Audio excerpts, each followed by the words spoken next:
সাকিনা বিনতে হুসাইন, নবী করিম সাল্লাল্লাহু আলাইহি ওয়াসাল্লামের আদরের নাতি, শহীদে কারবালা ইমাম হুসাইন রাদিয়াল্লাহু তাআলা আনহুর প্রিয় কন্যা। তার জীবন শুরু থেকেই ছিল ত্যাগ, ধৈর্য আর শোকের কঠিন পরীক্ষায় ভরা। তিনি নিজ চোখে দেখেছিলেন কারবালার সেই নির্মম পরিণতি, হাসানি এবং হুসাইনি রক্ত ঝরতে, তাবু জ্বলতে আর নবী পরিবারের মর্যাদা পদদলিত হতে।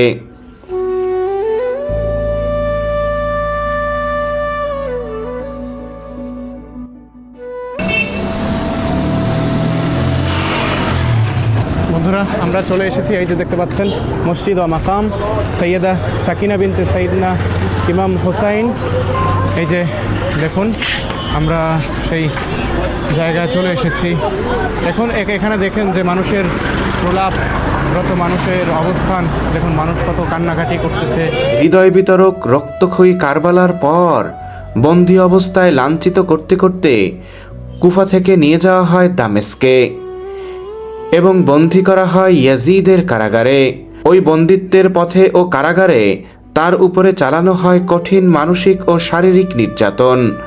ঐতিহাসিক বর্ণনায় আসে, চুল টেনে ছিঁড়ে ফেলা হয়, কানের অলংকার ছিনিয়ে নেওয়ার সময় কানে গুরুতর আঘাত হয়। আমার পিছনে এখন যে মাকবারাটি রয়েছে এটাই হচ্ছে সৈয়দা সাকিনা বিনতে ইমাম হুসাইন রাদিয়াল্লাহু তাআলা আনহুর মাকবারা। তার কানটাকে ছিঁড়ে ফেলা হয়, মূলত কানগুলোকে ছিঁড়ে ফেলা হয়। এতটুকু একটা বাচ্চা, তার সাথে যে আচরণ করা হয়, তার চুলগুলোকে কেটে ফেলা হয়েছিল, তার এমন অত্যাচার শুরু হয়েছিল, তার কানগুলো ছিঁড়ে ফেলছে, ওখান থেকে রক্ত বের হয়েছে, এমন একটা অবস্থা। তো এক পর্যায়ে যখন ইমাম হোসেন রাদিয়াল্লাহু তাআলা আনহুর শির মোবারকটা যখন তার সামনে পেশ করা হলো, যে বা দেখো, এই তোমার বাবাকে আমরা শহীদ করেছি নির্মমভাবে, তখন না সৈয়দা সাকিনা এটা সহ্য করতে পারে না। তিনি তার বাবার শির মোবারক ওখানে দেখে সাথে সাথে ওখানেই মারা যান।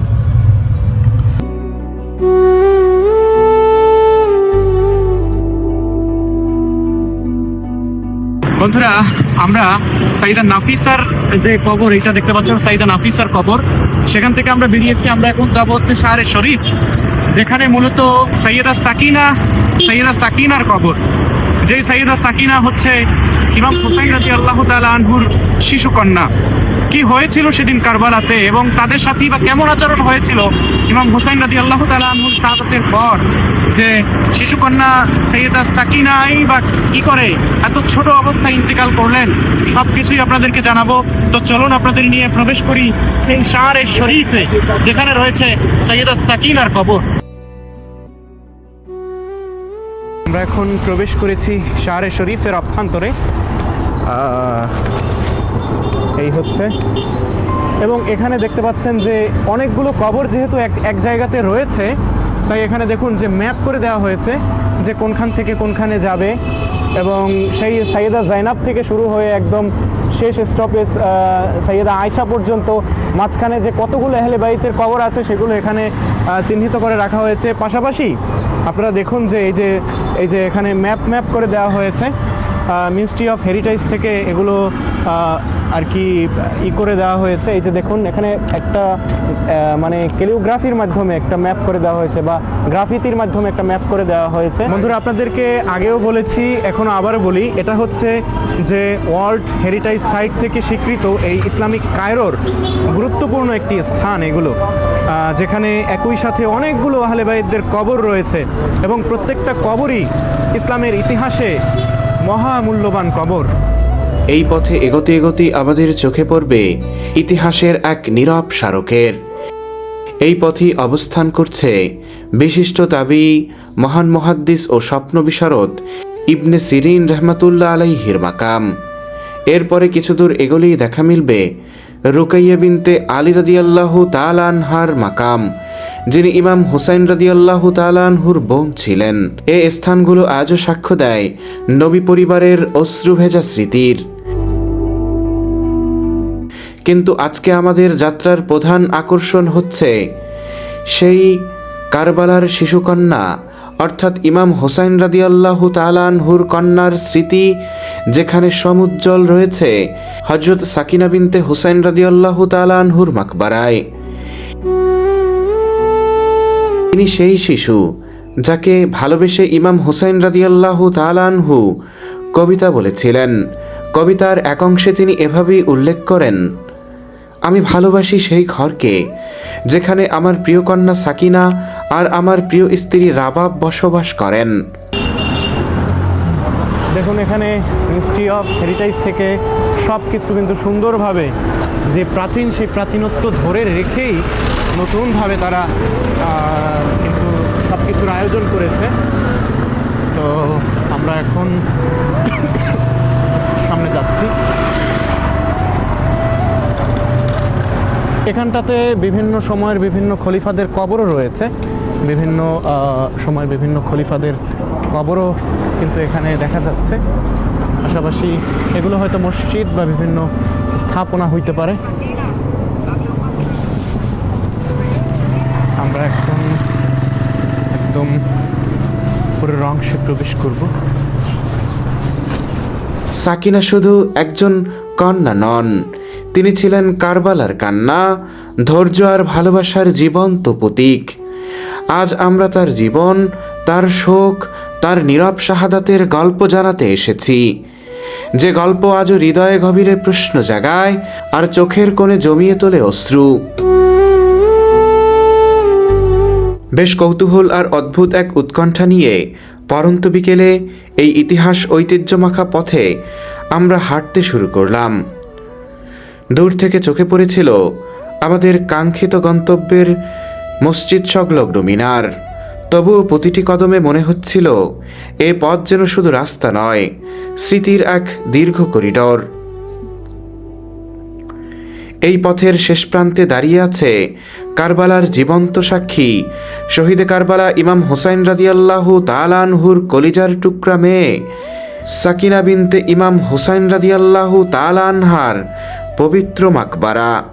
আর তার পাশেই মাথা উঁচু করে দাঁড়িয়ে থাকা মসজিদ সংলগ্ন মিনার আমাদেরকে যেন সেই দিকেই টানছে। হাঁটতে হাঁটতে বরাবর আনমনে হারিয়ে যাচ্ছিলাম এই ভাবনায়, এই একই পথ ধরে একসময় হেঁটে গিয়েছেন আহলে বেইত নবী পরিবারের অসংখ্য সদস্য, কারবালার প্রত্যক্ষ সাক্ষী মানুষজন। এছাড়াও ইলমুল ফিক, ইলমুল হাদিস আর ইলমুত তাসাউফের অমর ব্যক্তিবর্গরা, এবং তাদের বসবাস এবং মাকবারাও রয়েছে এ রাস্তার দুপাশে। আজ সত্যি নিজেকে ভাগ্যবান মনে হচ্ছে আপনাদের নিয়ে এই পবিত্র স্থানে পৌঁছাতে পেরে। নিজ চোখে দেখে আপনাদের দেখাতে পারছি, এটা নিঃসন্দেহে আমার জীবনের সবচেয়ে বড় প্রাপ্তি। আর যতই সামনে এগোচ্ছি ততই যেন কল্পনার পারদ বাড়ছে, হৃদস্পন্দন দ্রুত হচ্ছে।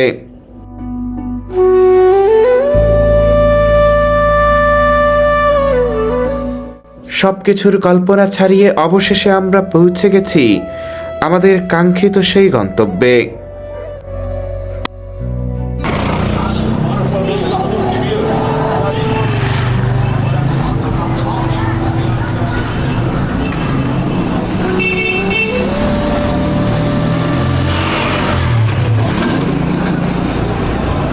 বন্ধুরা, আমরা চলে এসেছি, এই যে দেখতে পাচ্ছেন মসজিদ ও মাকাম সৈয়দা সাকিনা বিনতে সাইয়্যিদনা ইমাম হুসাইন।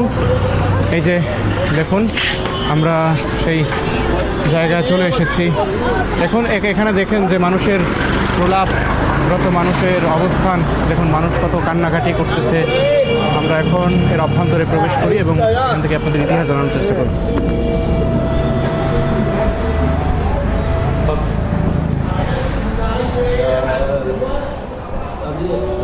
সাকিনা বিনতে হুসাইন, যাকে ইতিহাসে সুকাইনা নামেও ডাকা হয়, জন্মগ্রহণ করেন মদিনায় আনুমানিক 49 হিজরি সালে। তিনি ছিলেন নবী করিম সাল্লাল্লাহু আলাইহি ওয়াসাল্লামের আদরের নাতি, শহীদে কারবালা ইমাম হুসাইন রাদিয়াল্লাহু তাআলা আনহুর প্রিয় কন্যা, যার মাতা ছিলেন রাবাব বিন ইমরুল কায়েস। শৈশব থেকেই সাকিনা বড় হয়েছেন নবী পরিবারের জ্ঞান, শালীনতা ও আত্মমর্যাদার পরিবেশে।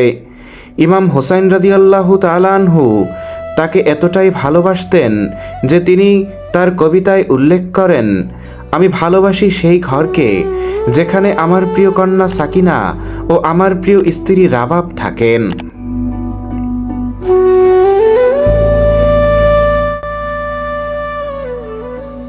কায়রোর এই পবিত্র সমাধিস্থল, যা আমরা সাকিনা বিনতে হোসাইন রাদিয়াল্লাহু তাআলা আনহার মাকাম বা কবর নামে চিনি, এর সূচনা হয় ইসলামের প্রথম দিককার কয়েক শতকের মধ্যেই। বেশিরভাগ ঐতিহাসিকদের মতে এই মাকামের প্রাথমিক নির্মাণ ঘটে ফাতেমীয় সালতানাতের আমলে, অর্থাৎ আনুমানিক ৪র্থ থেকে ৫ম হিজরি শতকে বা ১০ম থেকে ১১ শতাব্দী খ্রিস্টাব্দে। ফাতেমীয়রা ছিলেন আহলে বাইতের প্রতি গভীরভাবে অনুরক্ত, তাই তো তাদের শাসনামলে কায়রোতে একাধিক আহলে বাইতের কবর সংশ্লিষ্ট মাকাম রক্ষণাবেক্ষণ এবং প্রতিষ্ঠিত হয়, যেমন সৈয়দা নাফিসা, সৈয়দা জাইনাব, সৈয়দা সাকিনার মাকাম।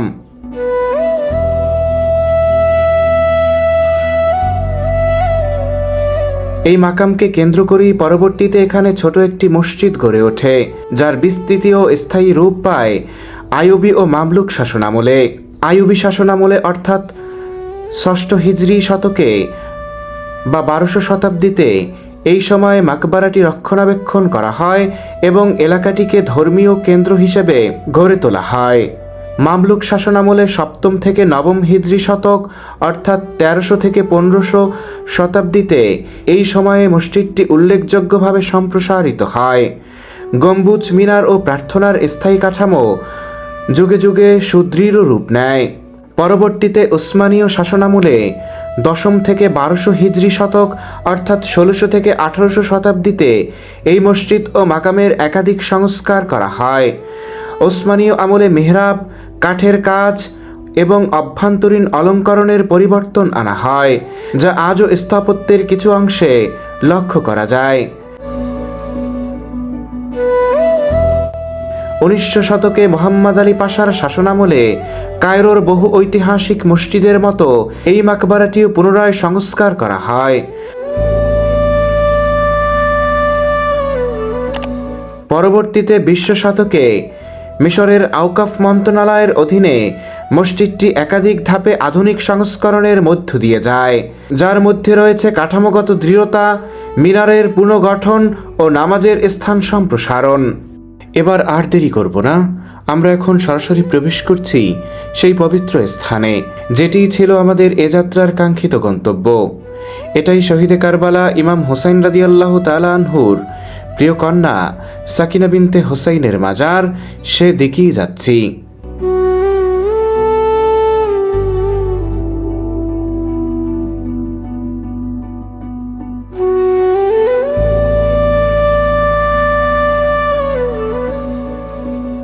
এ স্থানে এসে সময় যেন থমকে যায়, ইতিহাস, শোক আর ভালোবাসা এক হয়ে নীরবে দাঁড়িয়ে থাকে। এখানেই আজ বিশ্রাম নিচ্ছেন কারবালার সেই মহীয়সী নারী, যিনি নিজের চোখে দেখেছিলেন সত্যের শাহাদাত আর নিজের জীবন দিয়ে রেখে গেছেন ধৈর্য আর মর্যাদার অমর দৃষ্টান্ত। এ মাজার শুধু সমাধি নয়, এটি কারবালার স্মৃতি, আহলে বায়েতের প্রতি ভালোবাসা আর ইতিহাসের নীরব সাক্ষী।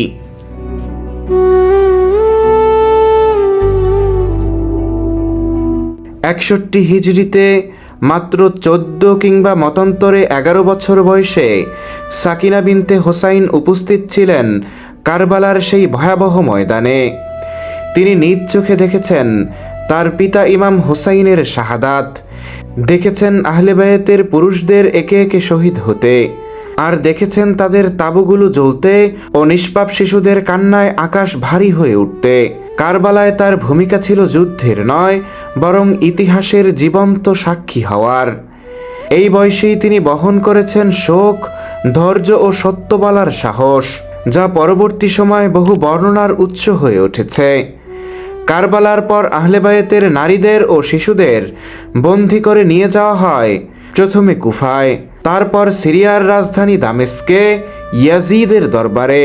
এই বন্দিত্বের পথে ও সিরিয়ার দরবারে সাকিনার উপরে চালানো হয়েছিল গভীর মানসিক ও শারীরিক নির্যাতন। কিছু কিছু ঐতিহাসিক বর্ণনায় আসে তার চুল টেনে ছিঁড়ে ফেলা হয় এবং কানের অলংকার ছিনিয়ে নেয়ার সময় গুরুতর জখমের সৃষ্টি হয়। এই ঘটনাগুলো সব সূত্র একরকম নয়, তবে এতটুকু নিশ্চিত যে বন্দিত্ব ছিল অত্যন্ত কঠোর ও অপমানজনক। আমার পিছনে এখন যে মাকবারাটি রয়েছে এটাই হচ্ছে সৈয়দা সাকিনা বিনতে ইমাম হুসাইন রাদিয়াল্লাহু তাআলা আনহুর মাকবারা। তার কানটাকে ছিঁড়ে ফেলা হয়, মূলত কানগুলোকে ছিঁড়ে ফেলা হয়। এতটুকু একটা বাচ্চা, তার সাথে যে আচরণ করা হয়, তার চুলগুলোকে কেটে ফেলা হয়েছিল, তার এমন অত্যাচার শুরু হয়েছিল, তার কানগুলো ছিঁড়ে ফেলছে, ওখান থেকে রক্ত বের হয়েছে, এমন একটা অবস্থা। তো এক পর্যায়ে যখন ইমাম হোসেন রাদিয়াল্লাহু তাআলা আনহুর শির মোবারকটা যখন তার সামনে পেশ করা হলো যে দেখো এই তোমার বাবাকে আমরা শহীদ করেছি নির্মমভাবে, তখন না সৈয়দা সাকিনা এটা সহ্য করতে পারে না। তিনি তার বাবার শির মোবারক ওখানে দেখে সাথে সাথে ওখানেই মারা যান। তার শিরটাকে মানে শরীর মোবারক থেকে আলাদা করে যখন ইয়াজিদের দরবারে শামে নিয়ে যাওয়া হয়, তখন সেই যে হৃদয় বিতরক ঘটনা, সেটি মূলত ইমাম হুসাইন রাদিয়াল্লাহু তাআলা আনহুর যে শিশু কন্যা সৈয়দা সাকিনা, উনি জানতো না।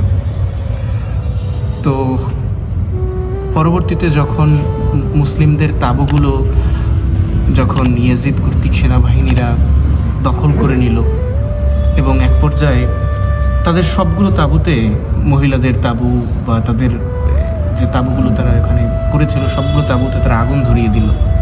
মহিলাদের প্রতি পাশবিক নির্যাতন। পরবর্তীতে শিশু সৈয়দা সাকিনাকে, তার বয়স ছিল 4 বছর, মতান্তরে 11 বছর। আমি যদি 11 বছরও ধরি তাহলে শিশু কন্যা কতটুকু। তিনি তার বাবাকে, মেয়েরা সাধারণত বাবাকে ভালোবাসে, এটা স্বাভাবিক। তিনি তার বাবাকে এতটাই ভালোবাসতেন, তিনি কোনোভাবেই জানতেন না যে তার বাবা কারবালার প্রান্তরে নির্মমভাবে শাহাদাত বরণ করেছেন এবং তার শিরটাকে শরীর থেকে বিচ্ছিন্ন করা হয়েছে। দামেস্কের দরবারে ও পরে কারাগারে সাকিনা ছিল দৃঢ়চেতা। তিনি কান্নায় ভেঙে পড়লেও সত্য বলা থেকে সরে যাননি। আহলে বায়েতের মর্যাদা ও কারবালার সত্য ইতিহাস তিনি স্পষ্টভাবে তুলে ধরেছেন। এ কারণে তিনি শুধু একজন কন্যা নন, বরং একজন সাক্ষী হিসেবেও ইতিহাসে স্মরণীয়। তাই তো ইতিহাসবিদগণ সাকিনার ঘটনাকে কেন্দ্র করেই বা তার বর্ণনাকে কেন্দ্র করেই ইতিহাস বর্ণনা করেছেন। সে কারণেই তার নাম বহু পরে বিভিন্ন কেতাবে লিপিবদ্ধ হয়েছে, যেমন তাবারির তারিখে রুসুল ওয়া মুলুকে, ইবনে সাদের আল তাবাকাত, আবু ফারজে আসফিহানির আল আগানি ও ইমাম আসাকির তারিখে দামেস্কে তার বর্ণিত ঘটনা উল্লেখ রয়েছে। এখন একটি গুরুত্বপূর্ণ প্রশ্ন সবার মনে উদ্গত হয়, সাকিনা বিনতে ইমাম হোসাইন কি দামেস্কের কারাগারে ইন্তেকাল করেছিলেন? এ বিষয় নিয়ে মতবাদ রয়েছে। কিছু কিছু ঐতিহাসিক, স্থানীয় ও লোককথায় বলা হয় তিনি দামেস্কে বাবার শহীদ হওয়ার সংবাদ শুনে কিংবা ইমাম হোসাইনের খণ্ডিত মাথা দেখে, বিশেষ করে ইয়াজিদ বাহিনীর বর্বরচিত মুক্তির উল্লাস দেখে শোকে ভেঙে পড়েন এবং সাথে সাথে কারাগারেই ইন্তেকাল করেন। কিন্তু নির্ভরযোগ্য ঐতিহাসিক সূত্রে এর দালিলিক প্রমাণ কিছুটা দুর্বল। প্রামাণ্য ইতিহাস বলছে সাকিনা বিনতে হোসাইন দামেস্কে মৃত্যুবরণ করেননি। তিনি বন্দিত্ব থেকে মুক্তি পাবার পর ফের মদিনায় ফিরে আসেন এবং সেখানেই তিনি কিছু সময় বসবাস করেন। তিনি জ্ঞান, কবিতা ও সামাজিক মর্যাদার দিক থেকে মদিনার নারীদের মধ্যে অনন্য স্থান অর্জন করেছিলেন। তাহলে প্রশ্ন আসে, তার পবিত্র মাজার কিভাবে কায়রোতে আসলো? এখানে আবার ইতিহাসের আরেক অধ্যায় শুরু হয়। ফাতেমীয় যুগে মিশরে আহলে বায়েতের প্রতি গভীর ভালোবাসা থেকে কায়রোতে একাধিক মাকবারা প্রতিষ্ঠিত হয়। তিনি কায়রোতে তার শেষ জীবনে বসবাস করেছেন। তবে কায়রোর এ মাজার আজও আহলে বায়েতের প্রতি ভালোবাসা, শোক ও শ্রদ্ধার এক গুরুত্বপূর্ণ কেন্দ্র। সুতরাং সাকিনা বিনতে হোসাইন ছিলেন কারবালার জীবন্ত সাক্ষী, বন্ধিত্বের নীরব প্রতিবাদের কণ্ঠ এবং ইতিহাসের এমন এক নাম যার জীবন আমাদের শিখায় সত্য কখনো কখনো তলোয়ারে নয়, বরং ধৈর্য, মর্যাদা এবং স্মৃতির ভিতর দিয়ে বেঁচে থাকে। 6 মাসের কান্নায় থর থর করে কালের বুক, নির্বিদ্ধ শিশুর হাসি, মানবতার নিঃশব্দ শোক।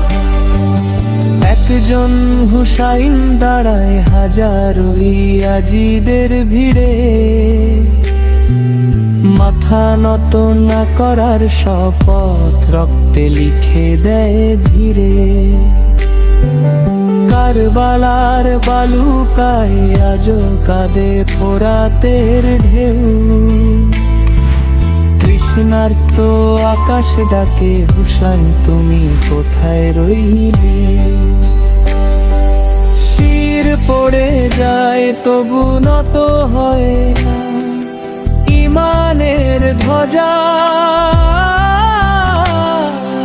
কারবালা বলে মৃত্যু হার মানে হুসাইনের কাছে।